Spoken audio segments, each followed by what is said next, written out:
Esta es la octava. Soy Ricardo Rafael y nos comunicamos a través de las redes sociales, @RR Radio Centro, @Ricardo M. Rafael, con mi nombre en Facebook y desde luego en la plataforma de la octava. Dos temas pesados, fuertes, con los que abrimos la emisión de hoy.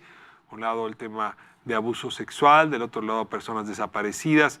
Y decía hace un momento Marité, que una de nuestras invitadas, que habría que ver estos fenómenos que estamos viviendo como si fuera un gran desastre natural.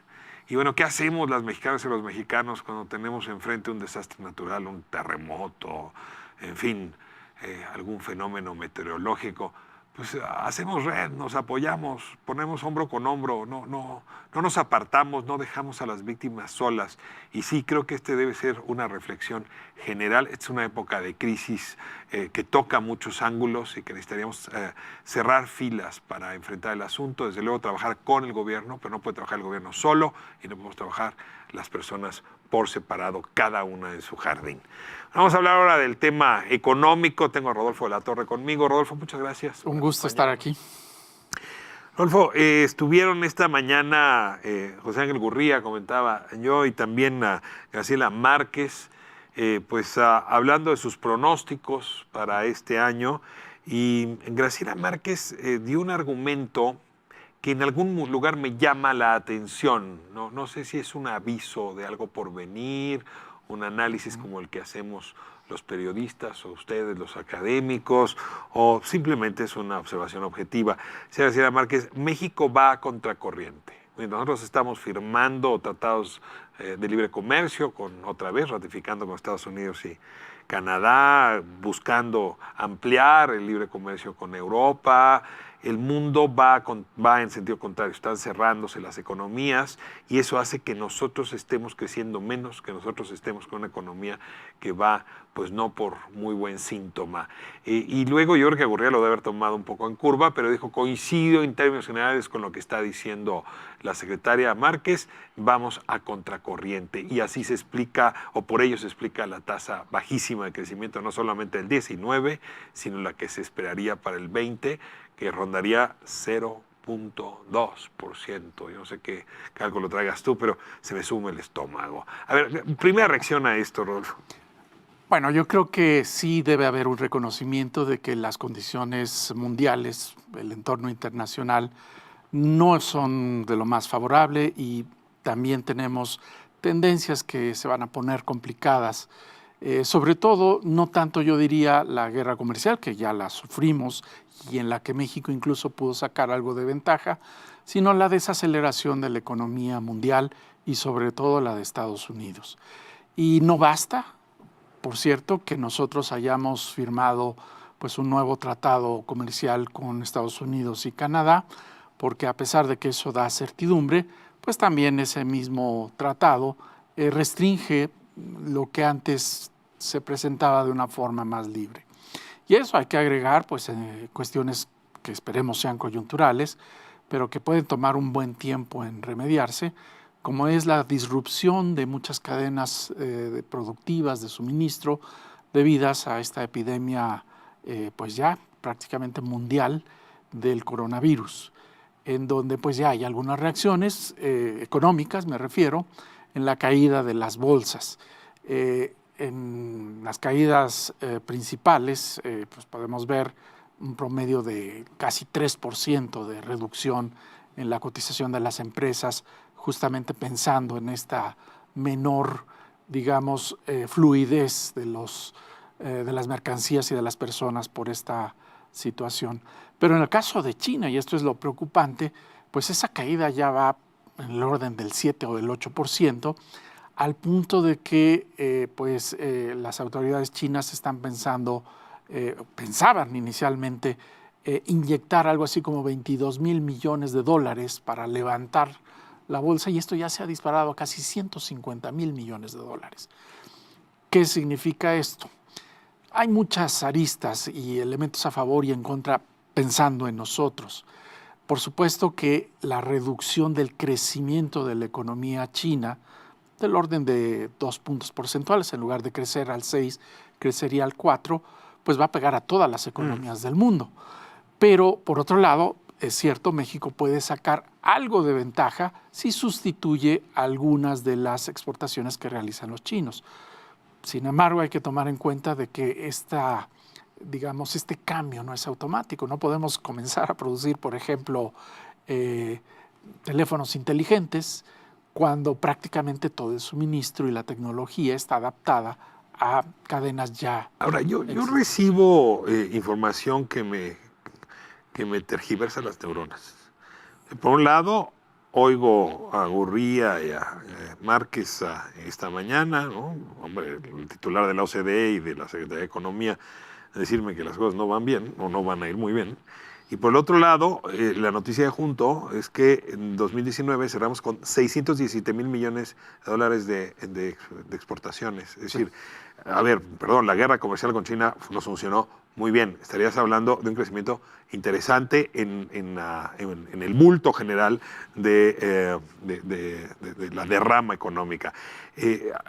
Y al mismo, yo supongo que esta contradicción que traen mis neuronas la traen los inversionistas. Es decir, tú traes ahora un poco la medición sobre la confianza del inversionista en nuestra economía. Me encantaría que me dijeras cómo, estas encuestas no son muy finas, pero sí por lo menos en el trazo grueso nos dicen dónde anda el ánimo de quien tiene dinero para llevarlo a la economía. Mira, yo creo que eso es muy importante porque lo que han declarado la Secretaria de Economía y Gurría nos habla más acerca del futuro, porque sí, se van a poner las cosas difíciles, pero eso no explica por qué nuestra economía se ha desacelerado y ha tenido un crecimiento que hasta el momento aparece con números rojos.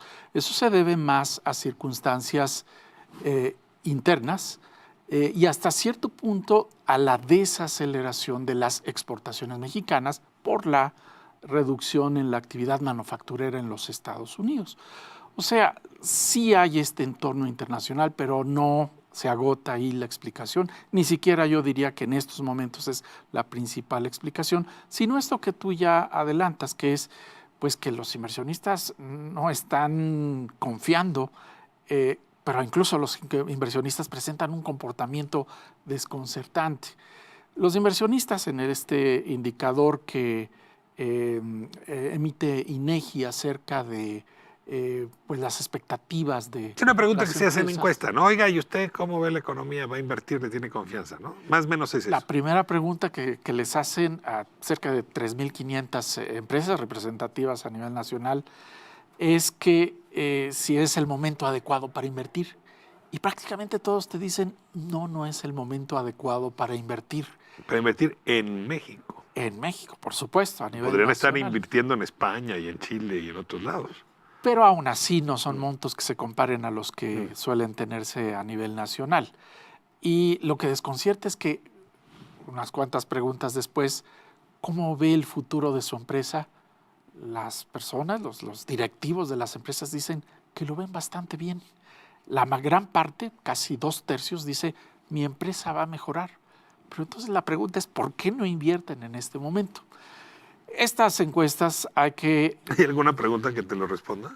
Bueno, es justamente eso. Estas encuestas no captan más que el número de respondientes en cierto sentido, pero eso no te indica la magnitud en que ven las condiciones que van a mejorar.